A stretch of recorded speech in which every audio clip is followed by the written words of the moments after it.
Our thanks go out to Joe Kelly, Vice President of Facilities here at the National Bowling Stadium. I don't think Joe likes to be on television. Leave Joe alone. Good guy. And what a facility here. How many lanes is it? I'm seeing upwards of 70. 80 straight across. Good gracious. 6 stories? What are we, 5, 6 stories up now. I think they got another floor or so. It is an awesome bowling spectacle. Today's bracket update, Patrick Allen has moved on to the final where he will take on one of these two men, Tommy Jones or Ryan Schaefer. There is Ryan Schaefer from Horseheads, New York. We'll tell you how the town got its name in a moment. It's a good story. Apparently there's differing stories as well.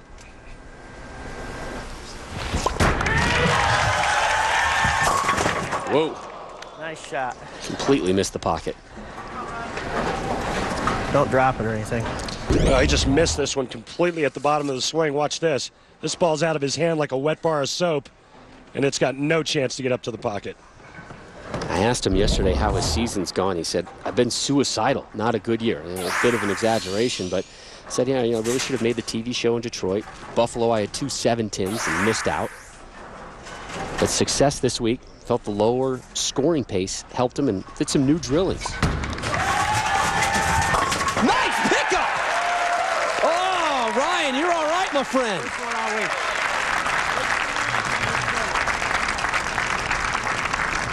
I didn't see Ryan Schaefer at the presidential debates last night in New Hampshire. He was busy getting set today to bowl here in Reno versus Tommy Jones. Again, two guys had a rough beginning to this season.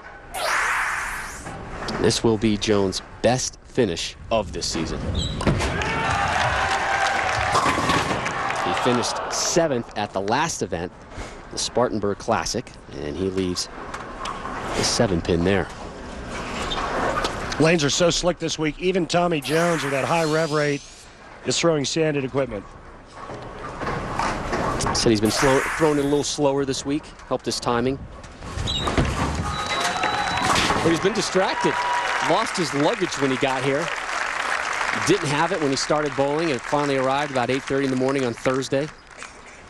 Wasn't even able to bowl practice session because he had no clothes to bowl in, so he just stood around and watched.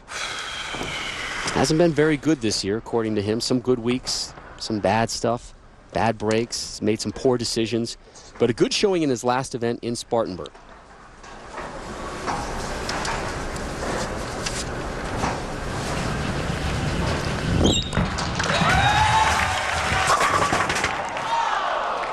And again, the 7-pin stands. You guys don't know how good of a break that was. Against Tommy. I think Tommy's a little surprised that one got back to the pocket, but still, 2 pretty good shots, 2 not so good breaks, leaving 2 swishing 7s back to back.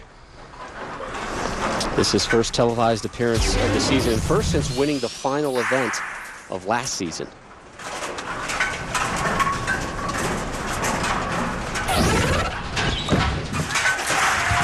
Slams down the 7. That's pretty fast. And it's coming with some velocity, some RPMs. Yeah.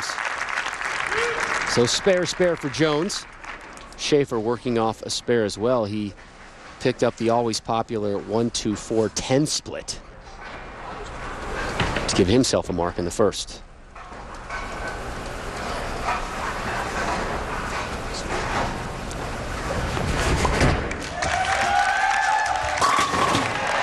Drop and give me 10. So Schaefer from Western New York, just about on the Pennsylvania-New York border, about 5 minutes from Elmira as we take a look at our matchup. Schaefer,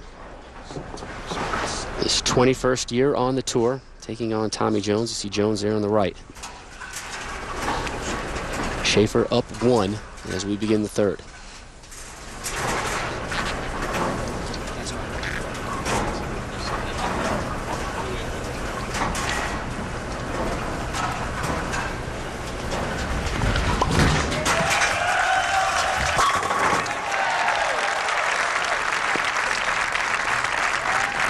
Yeah, that's pretty high flush there, back to back, and it makes all the difference in the world.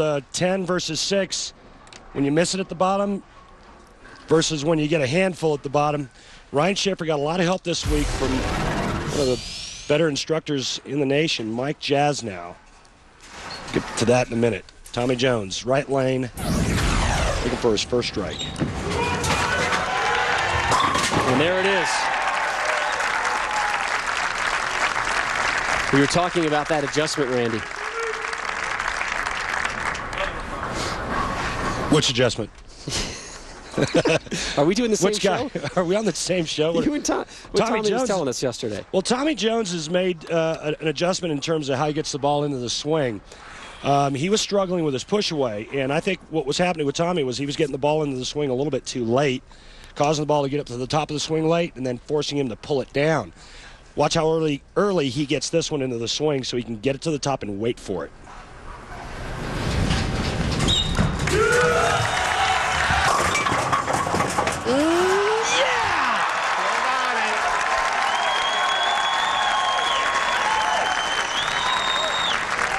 Well, it's not how, it's how many.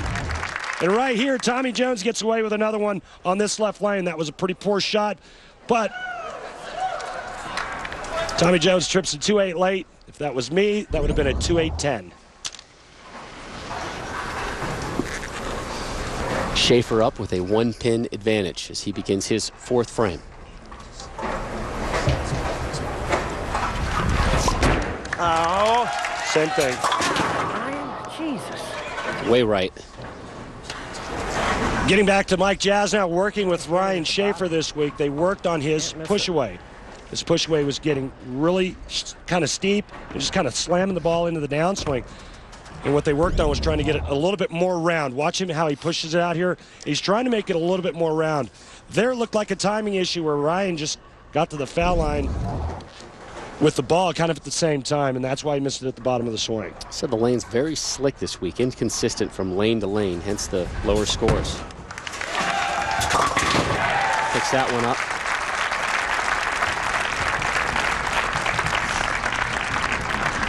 Both players like the lower scoring pace as well this week. And Ryan Schaefer's last title came on this very same pattern. And the last time we saw Ryan on television, he bowled 300 against Jeff Carter in Indianapolis. His attitude for the second half of the season, go in with the clear head. He's been in a bit of a rut lately. It seems like he's always finishing in the 30s. And he says, you know, I'm stubborn, I'm regimented, and I had to step back out of that box. Can't wait for things to come to me. I need to be proactive, hence some new drillings. He's reading the lanes differently. Same thing. Yeah. Missing every shot at the bottom of the swing. Yeah, look a board left. It's either playing the wrong part of the lane or he's making bad shots. The first couple of shots on the right lane looked like he missed them. That shot there looked like the same thing where he kind of missed a little bit to the right. So it's either a step to the left or a step to the right. You got to get out of that zone. And this is the same leave he had last frame. He was able to pick it up.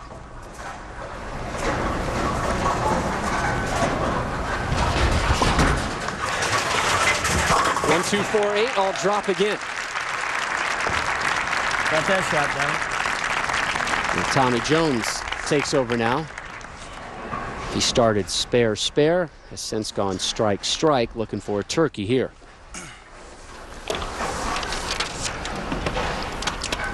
Jones 28-7, an 80% winning percentage on television in 16 career televised appearances.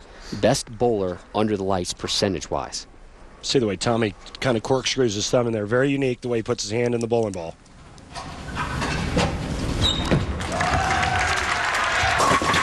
Nice pocket hit. He was number 10 on last season's world point rankings. Trying to move into the top 10 this week and next week in Medford, Oregon. It's got a turkey, Rob. You know what that means. Ham bones in the oven. I'll watch him kind of Spider-Man this shot out of his hand right at the bottom of the swing. Watch that hand just kind of open up. Gets that elbow cocked, the wrist loaded, and then right at the bottom of the swing, just unloads right towards the pins.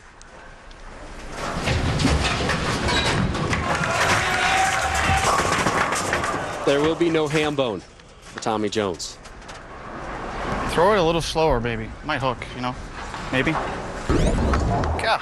And again, that was the theme this week, is if you get too firm, watch the ball just hydroplane. You got to stay soft enough so that the ball creates some friction and hook back into that 1-3 pocket. Tommy Jones has got his hands full now. It's a 2-7-8. This isn't the easiest split conversion. You take the 8 out, now it's just the baby split. And the split conversions have been woeful this week as well in Reno.